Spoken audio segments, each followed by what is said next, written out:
am speaking with Dr. Christine Sterling. I feel like I have been following you for a while, and yeah, I'm excited that you're here and we get to have this conversation. The first thing that I always ask people when they are mothers is what their transition into motherhood was like. So what was that like for you? Were there things that you were like, I think I asked this question to everyone because I was so shocked. Like, I was like, oh my God, this is what it is. Like, did other people feel this way? Like, is it only this hard for me and nobody else? Yeah. So I love asking people this question. So I had my first in 2017. So it was a little bit before people were really sharing broadly on social media. Like, it was still, social media was still like curated, beautiful, and like the vulnerability and the authenticity hadn't really shown up as much.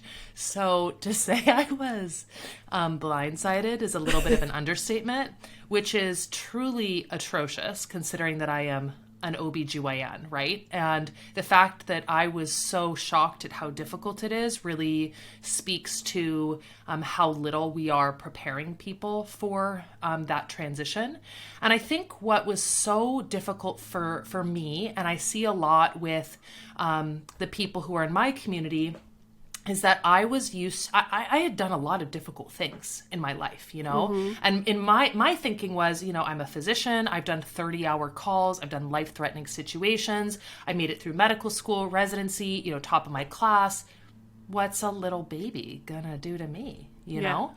And the thing that was most difficult for me in the transition is the skills that I had used to get through difficult times and to achieve things in my life were no longer helpful to me. In fact, they were harmful to me. So my goal orientation, my determination, all of that just backfired because as a parent, you aren't reaching a goal. You are, it's this constant evolution growth process.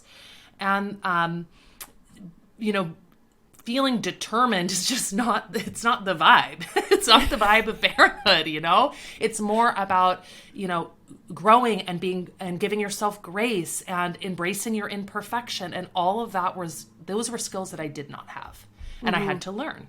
Yeah. I went from being how old were you when you had your first? I was 32. Okay. So I was 34. And I always think about how I had lived a whole life as an adult that was independent, living on my own, very goal focused, like finishing my PhD, like getting scholarships and going to conferences. And then I have a baby at 34. And like you said, it's the complete opposite.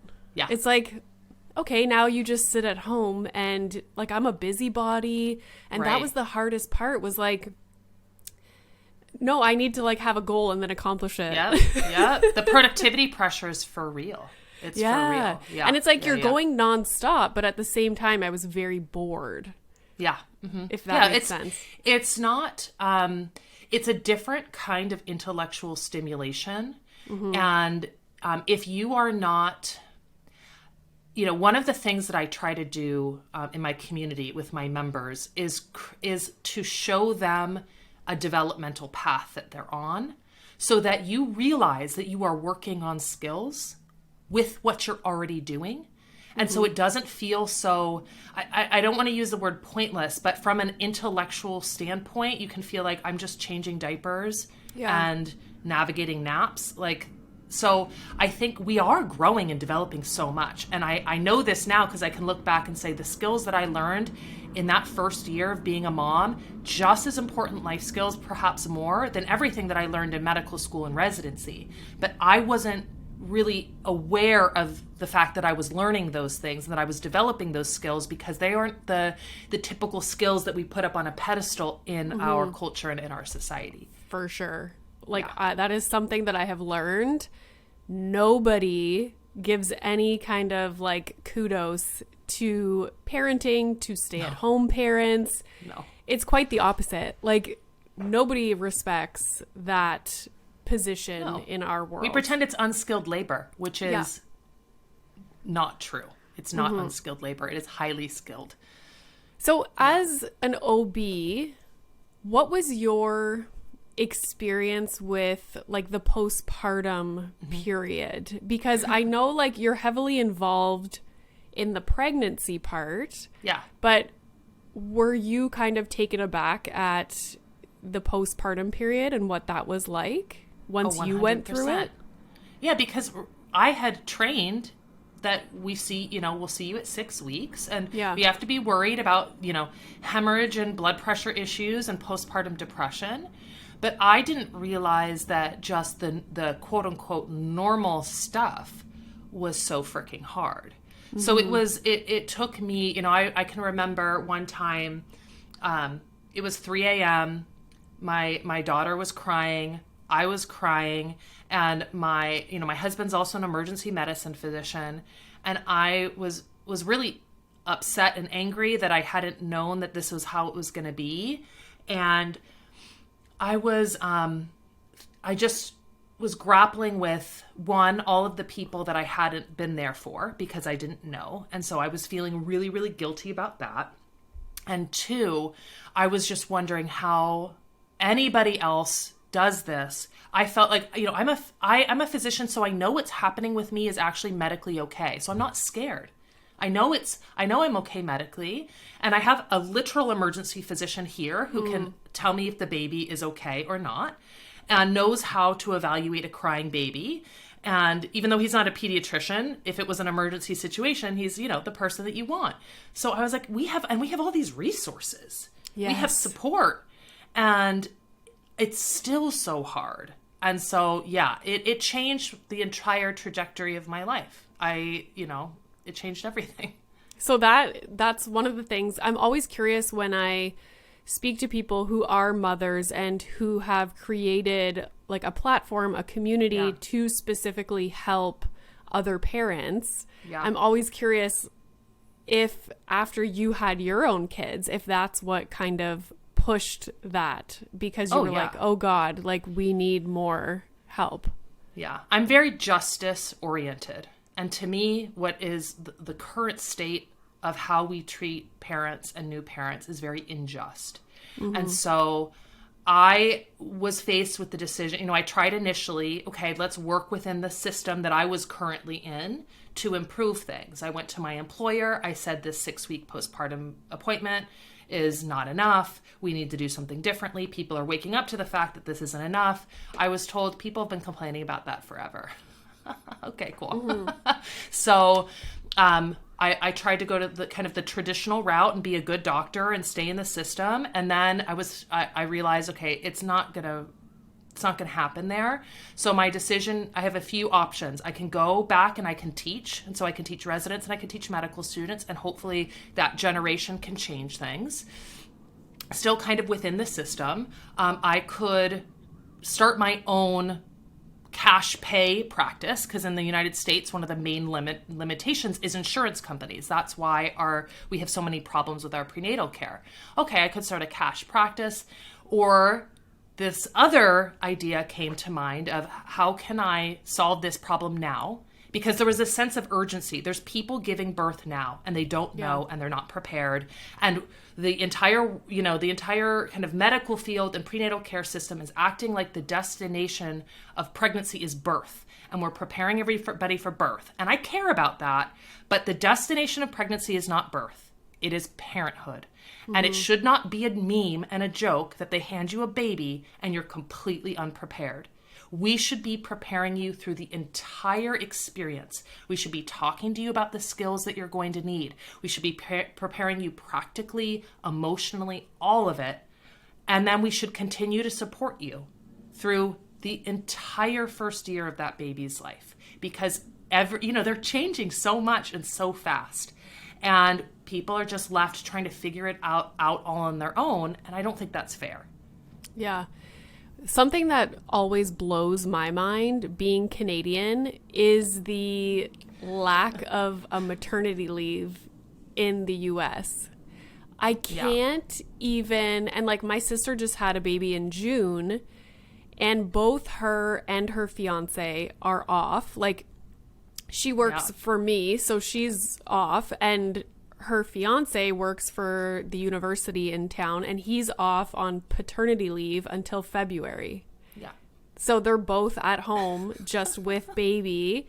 He gets like almost 100% of his pay, like till February. It sounds like to me, it sounds like this fantasy fairyland that you're talking about. Yes. Because my husband, for example, went back to work 4 days after our baby was born. So this is the caveat in Canada, is that if you're self-employed, so my husband's a urologist. Yeah.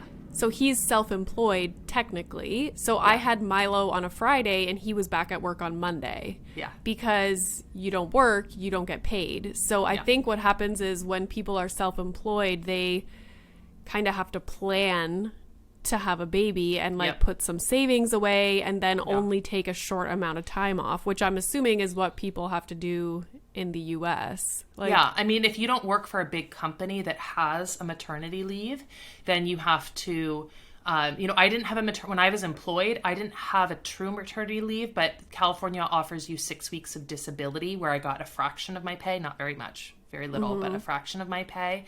And then I took vacation time. But even as an OBGYN, like my practice did not offer me any kind of payment or salary while I was taking time off after I had a baby.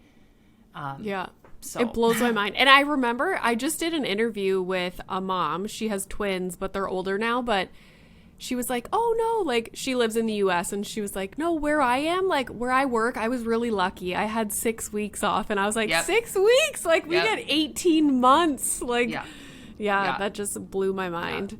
So how shortly after you had your first did you start your community and your program for parents? So I started talking about it on Instagram pretty soon after, but I wasn't trying to. I was thinking maybe I'd write a book, and so I started talking about it on Instagram. But I thought that the book would be enough, and then I grew and I had more kids, and in 2019. I decided that I couldn't solve this. I had to solve the problem full time. That doing it, like I was waking up at like 4 a.m. to like write posts and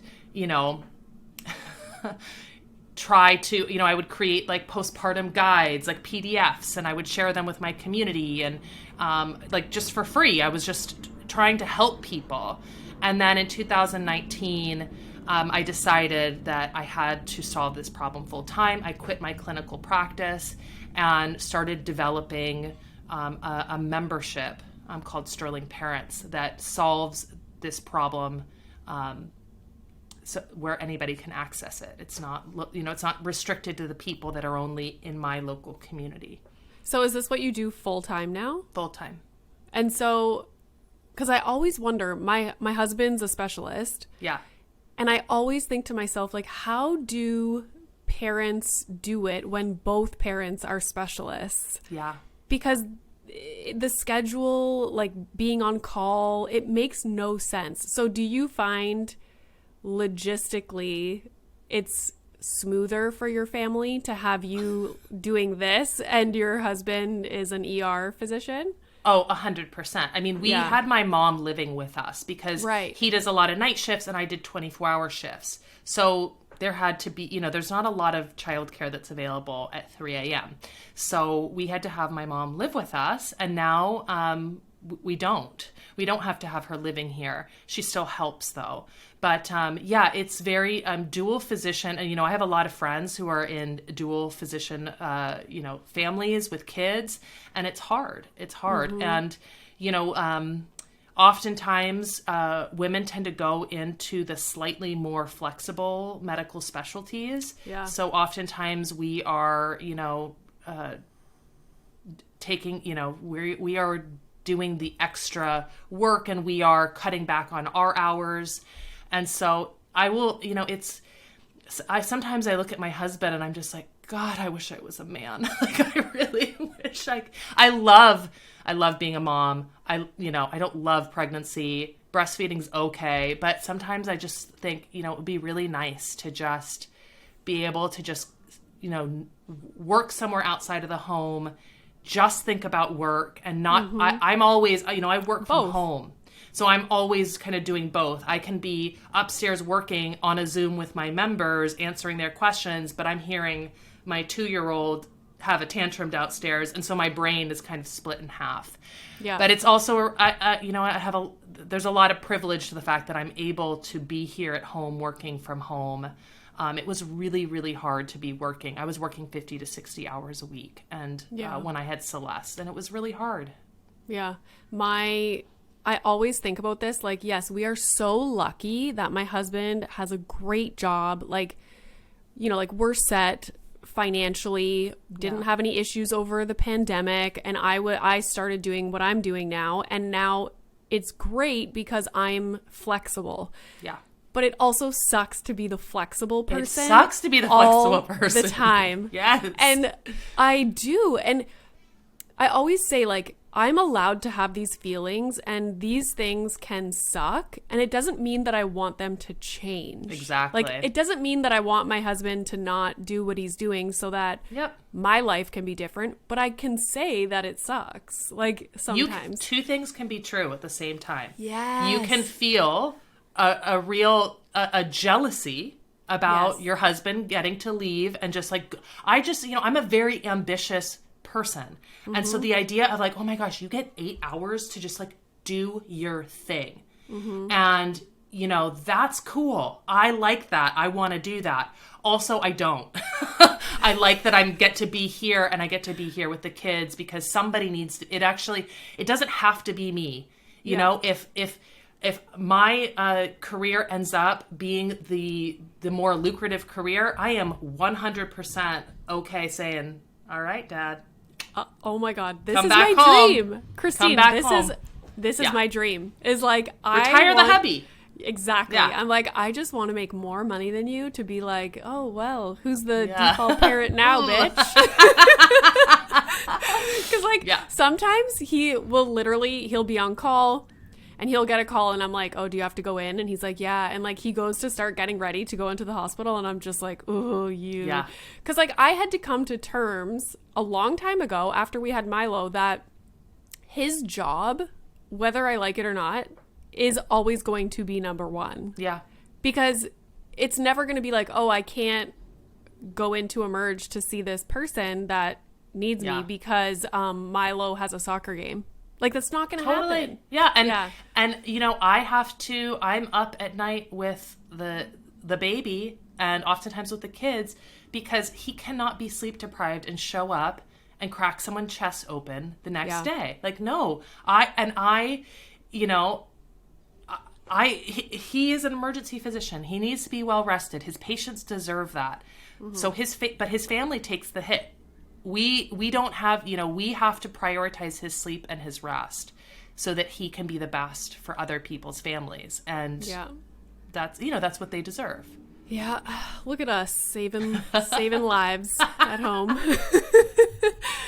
So after you have 3 children. I have 3. Yeah. So what are some things? So obviously I'm assuming you went with an OBGYN for all 3. No, I had midwives. This is fascinating to me. Yeah. Okay, please tell me more. Why did you make that decision? So, I trained with midwives. We worked with midwives every single day. And I love midwives. I really do. And for me, I know that a lot of times when I would interact with other OBs, they're like, you get this, it was like, oh, you're another OBGYN. Like, you know what to do. They don't want to talk down to you, right? They want you. So when I was pregnant, I was like, I just want to go with midwives who are going to, they have a different perspective. They have different training. I'm a lower risk pregnancy. And I want to learn from them. And so it's like, I'm just curious, like what it's going to be like, what their appointments are going to be like. And two, I just wanted somebody to take care of me. I didn't want the like, oh, you got this, girl. I'm not going to explain this to you. I wanted to hear how they explain things and how they would treat me. So that's what I asked for from my midwives. I say, just kind of like 50% of the time, I want you to forget an OBGYN. And then the other 50% of the time, like, let's talk about this for real. And like, then I want you to remember I'm an OBGYN. So yeah. So how does it work? Because as I was saying in our emails, like in Canada or in Ontario, at least where I am, we have to choose if we want a midwife or an OB. Yeah. Because like the healthcare people like won't pay for both. Yeah. So that's always the dilemma that people are in is like, I want the service and the benefits that come with a midwife, like the home visits and postpartum and just more of like a one-on-one get to know each other. But I also want the medical part of it too. Yeah. So people struggle with that decision here. But what's it like in the US for you guys? Do you have to choose one as well? So we have different types of midwives. You guys, I think pretty much all of your midwives are what we call certified nurse midwives. So I've seen certified nurse midwives in my pregnancies, and I've had certified nurse midwives deliver my babies. Certified nurse midwives, they really work with physicians. We work together. They will manage their own patients, but it's always almost always in a kind of a collaborative group environment. And so if a higher risk issue comes up, the care is just very easily managed either together, or you're transferred to a physician, or you get a consultation with a specialist like a maternal fetal medicine specialist. So it's a very collaborative relationship between certified nurse midwives and OBGYNs. And we work well together. And, I'm a Kaiser patient, which is a big medical system, a big nonprofit medical system in the United States. And so it's a nice system. But we also have lay midwives, we have direct entry midwives, and we have certified professional midwives. And those are midwives who kind of operate outside of the hospital system. So they do home births, they do births at birth centers. But most hospitals in the United States will not give hospital privileges to anybody who's less than a certified nurse midwife. Because they have more training and they have more hours. And so, hospitals are very big on the, all of that. Resources. Yes. So if you want to have a home birth or you want to have a birth in a birth center, usually you're going to have to choose between an OB and a midwife. But if you're having a birth in a hospital or a birth center that's within a hospital, which is where I had my first, you will oftentimes be seen by midwives, but there are physicians that are a part of that, and they're behind the scenes. And if they need to consult a physician, it's very easy to do. I'm curious what I have issue with our healthcare system and with like the standard of care for women in postpartum and all of that. It drives me nuts. And I think it's almost like inhumane at some points. Like I hate it. What was your experience and how do you think it could, I don't know what it's like in the US compared to Canada. Yeah. I always think if something is set up as a business, which healthcare is in the States, it would be better. I don't know. Oh, we are not in the business though of serving the patient. Okay. You know what I mean? So it's difficult for physicians because we are really taught and trained to make decisions regardless of the money. That's ethically, we want to make decisions that are divorced from the compensation, that are divorced from what this is going to cost. And truthfully, we don't know what things are going to cost. Can I say one thing? Okay. When I say set up a business, I mean, in Canada, we don't have options. It's if you want to give birth, you're going to go to the hospital that's down the road, or you're going to be referred to a specialist, and you're lucky if you get into that specialist in the next 6 months. We don't have options, where I feel in the US, people do. You can choose. It depends, but you can typically you have a few choices because you have to look at your insurance company is in network with certain hospitals and not in network with others. So you are of a limited selection, but usually you don't just have one place that you could deliver. And then a lot of the people who are having home births and who are having births in a lot of the birth centers are paying cash. Their insurance isn't covering that. Interesting. Yeah. Okay. So in your experience, like your postpartum, your labor, delivery, do you think there are things that could make that experience better for women? Oh, yeah. I mean, everything, Okay. everything. I think that we don't do a good job of acknowledging the emotional weight and the mental load of pregnancy. And when you are pregnant and when you are a new parent, you care, a parent in general, really, you care so deeply about each choice that you make every day has more weight to it than it did before. You know, when you're choosing what to eat for lunch, there's more weight to that choice than there was before you were pregnant. When you're choosing what to make for your child, there's more weight to that than what you just threw in your mouth when you were running around before. Each of these choices every day has weight to it.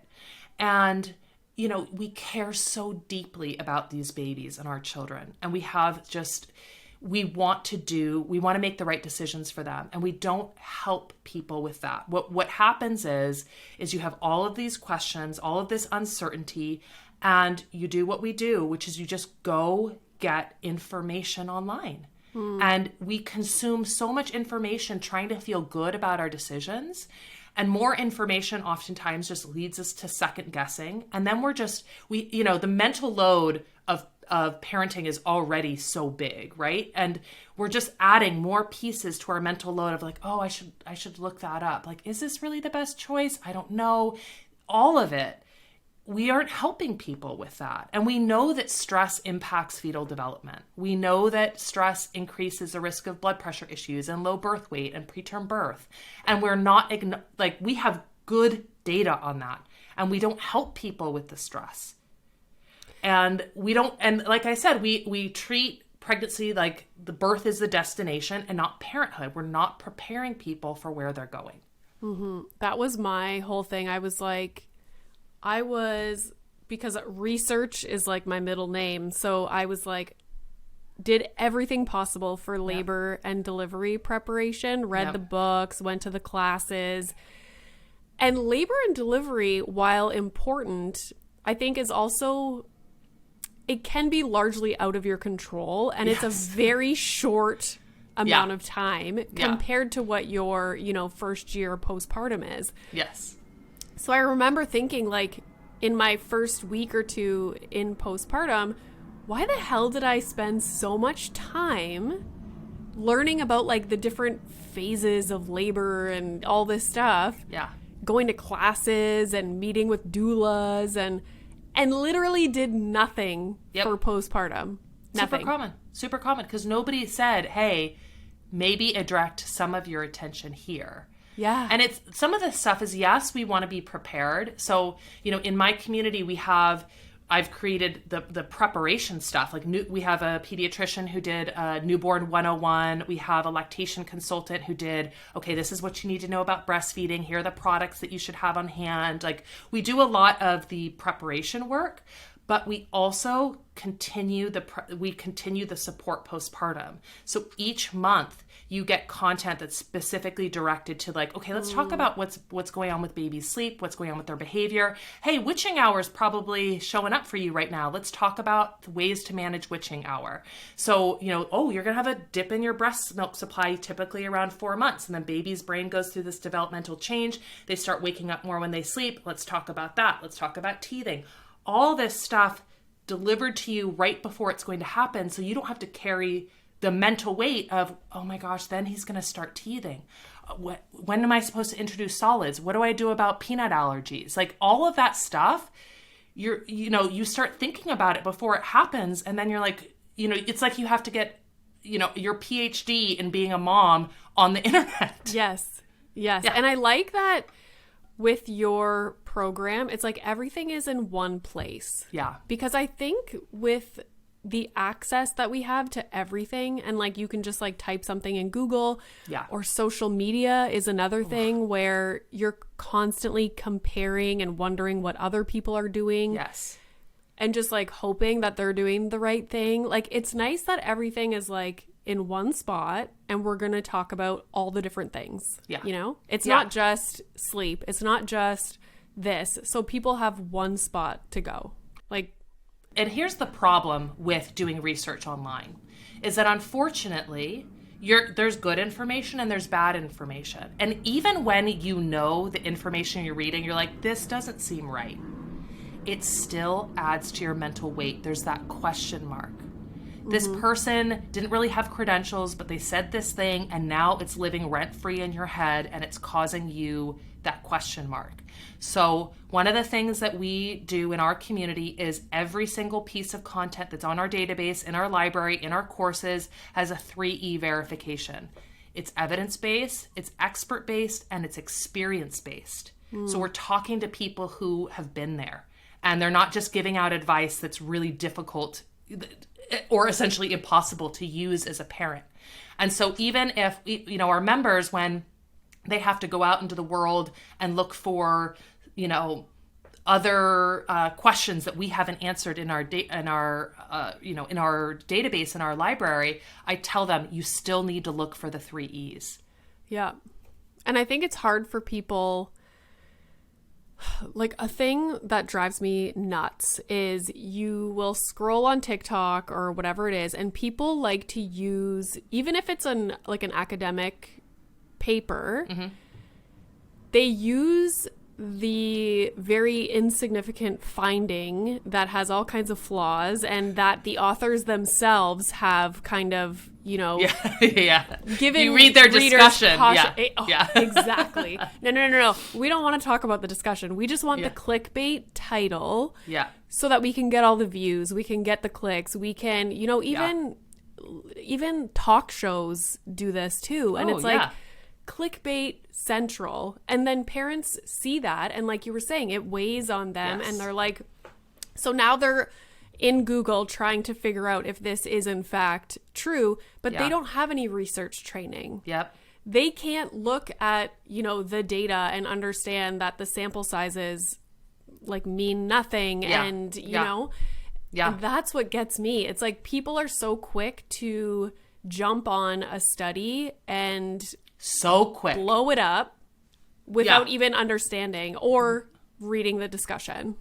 Or the results have not been replicated, right? And we you know, a lot, there was an OBGYN on TikTok recently who was saying, and I got tagged in it so many times, he was saying everybody should be induced at 39 weeks because of the ARRIVE trial, this trial that showed that first-time pregnant people who are induced at 39 weeks have a slightly lower risk of cesarean. And I was like, dude, that study hasn't been replicated. Before we go telling people that you should be, everybody should be induced at 39 weeks, which is a drastic shift, okay? That is huge. Hospital systems can't do that. There's a lot of downsides to induction that were not covered in this study. Let's at least, can we get another study that has replicated these findings? You know? Just have a discussion. And it's the worst when I get tagged and stuff all the time, because it'll be something that you, like, let's say I make a TikTok about a topic like sleep training, whatever, and then someone will see another video that says the opposite, or they're talking about a research study, and then they tag me in it, and I'm like, oh, it's the worst when it's a person that is a physician, or they do have a PhD in like child psychology or whatever. And I'm like, why would you just like make such a like you know why? You know why? Because it drives engagement, and it's about this polarization gets gets eyes on you. But you know, that's not good for parents. Sometimes it's a black and white issue. A lot of times there is nuance, there's gray zone. And so, and I, you know, this is one of the reasons why I teach my members how to make decisions in the face of uncertainty, because when you have a gray zone, You cannot rely on the studies or the data to make the decision for you. You have to be an integral part of that decision-making process so that you feel good about it. Mm-hmm. Is this the confident decision framework? Yeah. Yeah. Okay. So did you want to talk about that? Sure. Yeah. Okay. So basically, I saw this problem with my members that, they were making decisions the same way that we do. You have a question, you go, you gather information, you analyze it. And I thought, that's interesting. That's not really how I go about it. I actually make parenting decisions very similar to how I made decisions as a physician. And the way that we are taught to make decisions as a physician is the first thing a attending physician is going to ask you when you have a new patient and you're a training doc is, what do you think is going on? So they are engaging what you already know. And then there's oftentimes, if you're, okay, I want more sleep. And if you're asking, should I sleep train? I want more sleep, but, okay, there's a but. If there wasn't a but, the decision would already be made.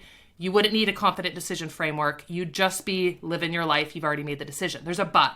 So you need to identify that missing piece, okay? I want more sleep, but I don't really know much about sleep training. So I want to learn that. Then you go and you search and you access help specifically.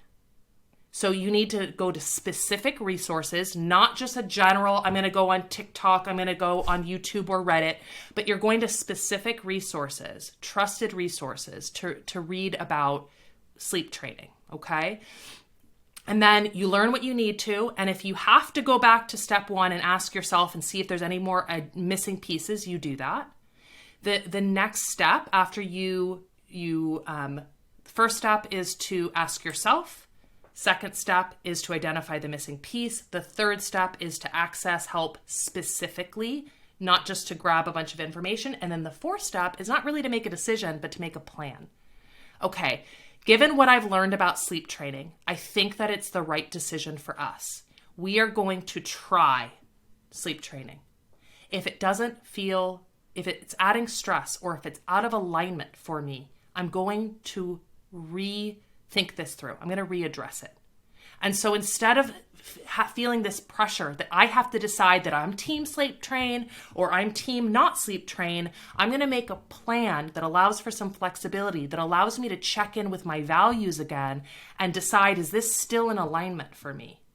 And so, it's what I do with my members is I take them through this. I take them through it in pregnancy with pregnancy symptoms. This is how you use it in pregnancy. This is how you can use it in birth. This is how you use it. And I bring them back. We have a lesson using the confident decision framework to decide sleep train or not sleep train.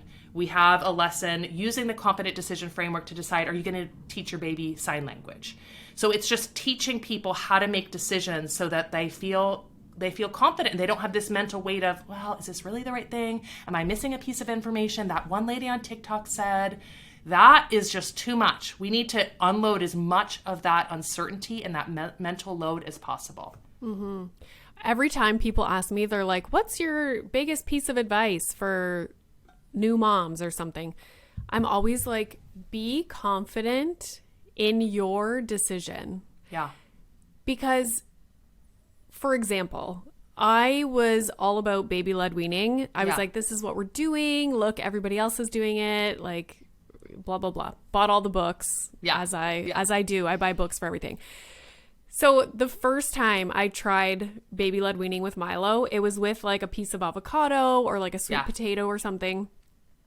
And I was like, well, we're not doing this anymore. Like, I was too anxious, and I still to this day am very anxious about choking. Yep. So it doesn't work for me. And one of the best things, I remember speaking with Kids Eat in Color, Jennifer Anderson. And I remember she's like, just because something is best practice, it doesn't mean that it's best practice for you. 100%. And I was like, oh my God, it's so true. So if all variables considered are neutral, then perhaps that is the best practice. Yeah. But now that I'm trying to do baby-led weaning with Milo, Yeah. He's gagging. It's not going that well. My anxiety is through the roof. That is a variable that you need to consider. Of course it when is. making that decision. Because what am I going to do? Be anxious every time I have to feed my baby? It's not working for us. Yeah. Purees are fine. So out comes the blender, making purees. And so that's what I always say to people is like, if you are trying to figure out what you want to do, do I want to continue breastfeeding? Do I want to do baby-led weaning? Do I want my child to go to daycare? Like whatever it is, think about your own situation. Don't worry about what somebody else is doing. Yes. Like, and if you sit there and you're like, okay, well, I wanted to do that. I tried it. It's not working out for X, Y, and Z. Purees are fine. It's a great option. Yeah. Moving forward, if you see, like, I was the only person that wasn't doing baby-led weaning, and my friends would come over and give their kids like full strawberries, and I was like having anxiety, but not my kid. Like, he's having purees. You don't feel bad about that decision anymore because you have gone through the process of why you're making that decision. Exactly. Yes, exactly.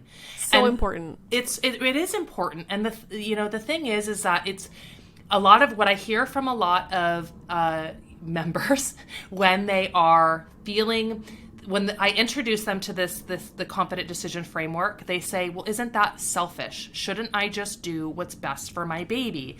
And I try to explain, because I think that, no, it's not selfish. It's not. It really is. You matter, and you are the parent, and you need to feel comfortable and not anxious all the time. So that's number one. But number two, and this is something that I'm so happy that I have a degree in neuroscience, which is so random for an OBGYN, but I love the brain.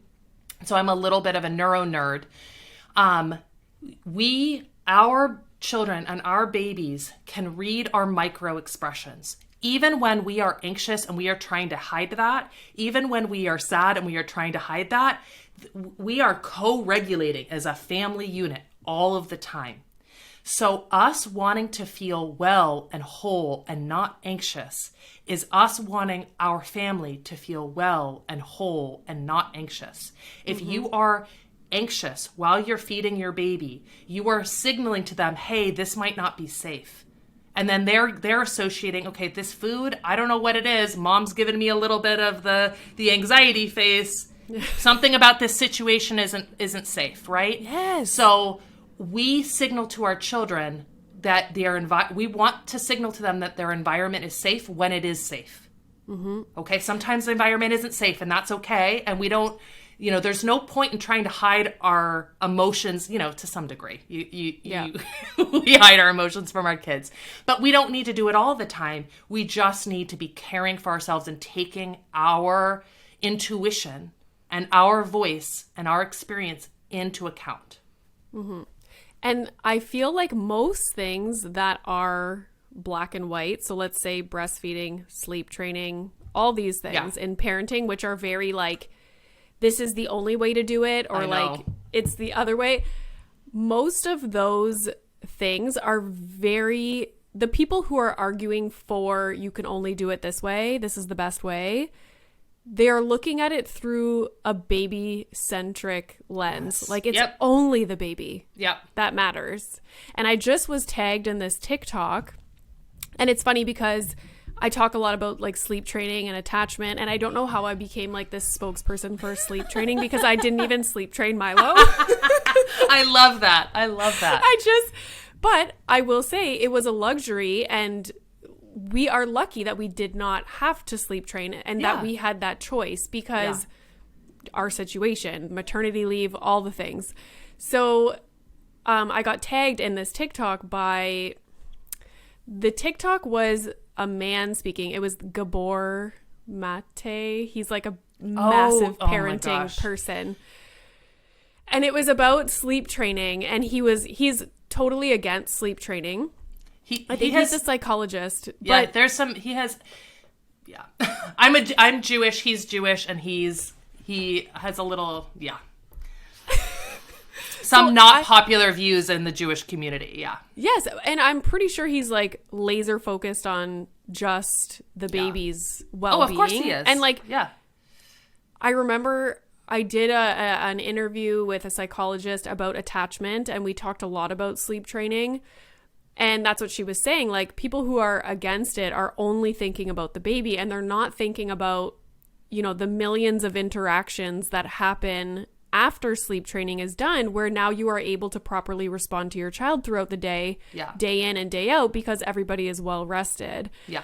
Anyway, she was like, you need to have this guy on your podcast and just have like a casual conversation and like pick his brain about how parents matter too, and like why like, and I was like, then someone tagged me in that TikTok, and I was like, oh my god, do I have to fight this man? Like, do I have to get him on the podcast? Listen, you know, it's because for so long women were the primary caretakers, and only recently men have kind of come in and started playing that role. It's just like, just shut up and deal with it. Yeah. Just shut up and deal with it. And the idea that this idea of the whole family, the looking at the whole family and all the different inputs into a baby's health and development, it's not just breast milk and sleep training. Like there's like, you know, and they're not listening to us. A lot of times the experts aren't listening to the parents and especially to the moms who are saying, no, this was the right choice for me. And they're saying, well, the data says. It's like, okay, the data is important. Studies are important. Research is important. But there's an art to living as well. We can't just make decisions just based on research papers. Yeah, 100%. And also, like, there are outliers to everything. So you can't, even what you're finding in a research paper, most often you cannot generalize that to everybody. Yes. People don't realize that. Most often, like, these research papers for parenting things are not looking at confounding variables ever. No. Yeah. Anyways, okay, this was a great conversation. So to end, I thought you could tell us where people can find you, how they can sign up to your program. When does the program start? Is it like as soon as people conceive, or tell us all the things about it? Yeah, it starts when you are preparing for pregnancy and you are thinking about trying to conceive. So we have our course. It's a membership that comes with an entire curriculum that guides you through from trying to conceive all the way through the toddler years. And we have monthly live Zooms. We do Q&As. We have experts come in. We have a lactation consultant who does a breastfeeding support group and answers questions. We have pediatricians and other, you know, child experts who come in and talk to our members. And so you can learn more about that at sterlingparents.com. And then I'm on Instagram and TikTok at Dr. Sterling OBGYN. Awesome. Well, this was a great conversation. Thank you so much. And I'm jealous that you're in San Diego and I'm in Toronto wearing a toque. Yep, I'm looking at the ocean right now. I'm not going to lie. It's not too bad. Oh my God, I'm so jealous. I'm going to LA in November and I'm like, oh, I can't wait. Will it still be nice weather? Yeah. Yeah.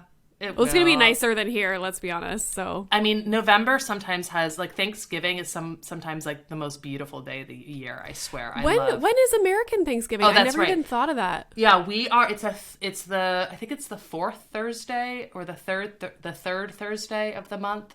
Oh, okay. Last Thursday of the month. I'm not sure. Okay, I'm going to look into that. This year it is, I think, on like the 25th or 4th, something like that. Oh, okay. I'll be back here. Yeah. All right. Cool. Yeah. Well, thanks so much for this. Yeah, thanks for having me. And I'm on a roll.